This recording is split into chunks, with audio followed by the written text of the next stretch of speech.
Lei 8.429, Improbidade Administrativa, atualizada 2021, artigo 12 e 13.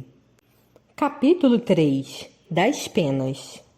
Artigo 12. Independentemente do ressarcimento integral do dano patrimonial ser efetivo e das sanções penais comuns e de responsabilidade civis e administrativas previstas na legislação específica, está o responsável pelo ato de improbidade sujeito às seguintes cominações, que podem ser aplicadas isolada ou cumulativamente, de acordo com a gravidade do fato.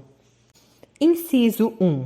Na hipótese do artigo 9º desta lei, perda dos bens ou valores acrescidos ilicitamente ao patrimônio, perda da função pública, suspensão dos direitos políticos até 14 anos, pagamento de multa civil equivalente ao valor do acréscimo patrimonial e proibição de contratar com o poder público ou de receber benefícios ou incentivos fiscais ou creditícios, direta ou indiretamente, ainda que por intermédio de pessoa jurídica, da qual seja sócio majoritário, pelo prazo não superior a 14 anos. Inciso 2. Na hipótese do artigo 10 desta lei, perda dos bens ou valores acrescidos ilicitamente ao patrimônio, se concorrer esta circunstância, perda da função pública, suspensão dos direitos políticos até 12 anos, pagamento de multa civil equivalente ao valor do dano e proibição de contratar com o poder público ou de receber benefícios ou incentivos fiscais ou creditícios, direta ou indiretamente, ainda que por intermédio de pessoa jurídica, da qual seja sócio majoritário, pelo prazo não superior a 12 anos.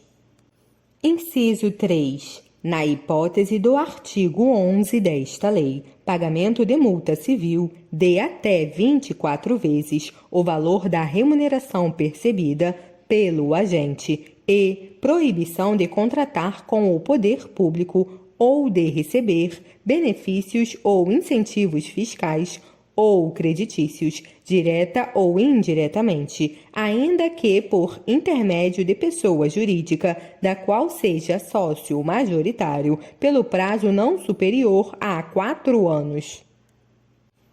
Inciso 4 e parágrafo único revogados pela Lei nº 14.230 de 2021.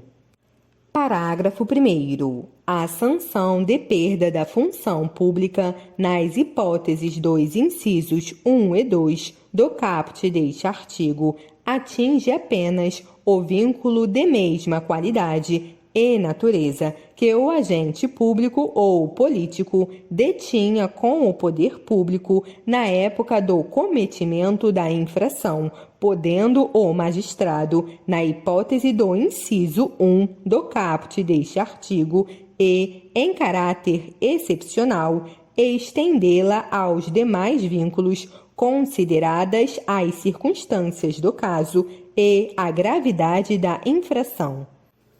Parágrafo 2º. A multa pode ser aumentada até o dobro, se o juiz considerar que, em virtude da situação econômica do réu, o valor calculado na forma dos incisos 1, 2 e 3 do caput deste artigo é ineficaz para a reprovação e prevenção do ato de improbidade. Parágrafo 3º. Na responsabilização da pessoa jurídica, deverão ser considerados os efeitos econômicos e sociais das sanções, de modo a viabilizar a manutenção de suas atividades.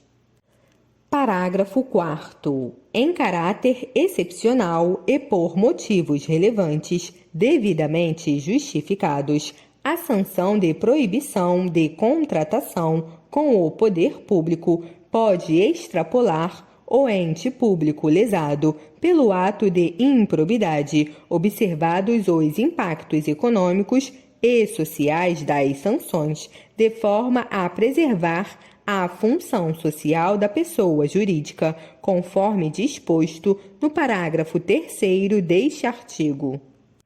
Parágrafo 5º. No caso de atos de menor ofensa aos bens jurídicos tutelados por esta lei, a sanção limitar-se-á à aplicação de multa, sem prejuízo do ressarcimento do dano e da perda dos valores obtidos, quando for o caso, nos termos do caput deste artigo.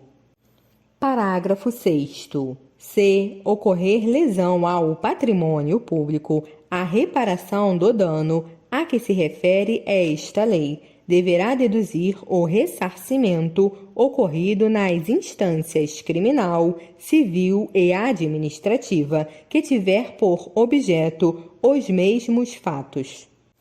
Parágrafo 7º. As sanções aplicadas a pessoas jurídicas com base nesta lei e na Lei nº 12.846, de 1º de agosto de 2013, deverão observar o princípio constitucional do non bis in idem.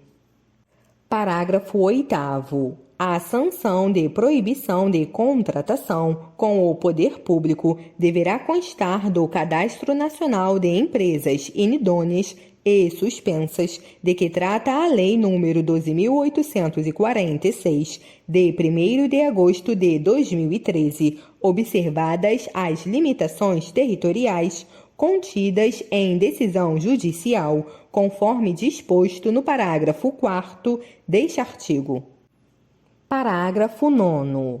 As sanções previstas neste artigo somente poderão ser executadas após o trânsito em julgado da sentença condenatória.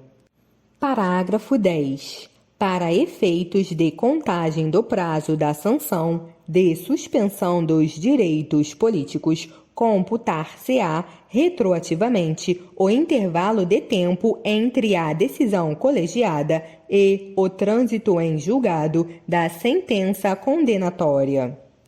Capítulo 4 da Declaração de Bens. Artigo 13. A posse e o exercício de agente público ficam condicionados à apresentação de declaração de imposto de renda e proventos de qualquer natureza que tenha sido apresentada à Secretaria Especial da Receita Federal do Brasil, a fim de ser arquivada no serviço de pessoal competente. Parágrafo 1º. Revogado. Parágrafo 2º. A declaração de bens a que se refere o caput deste artigo será atualizada anualmente e, na data em que o agente público deixar o exercício do mandato, do cargo, do emprego ou da função. Parágrafo 3º. Será apenado com a pena de demissão, sem prejuízo de outras sanções cabíveis, o agente público que se recusar a prestar a declaração dos bens a que se refere o caput deste artigo, dentro do prazo determinado, ou que prestar declaração falsa. Parágrafo 4º. Revogado.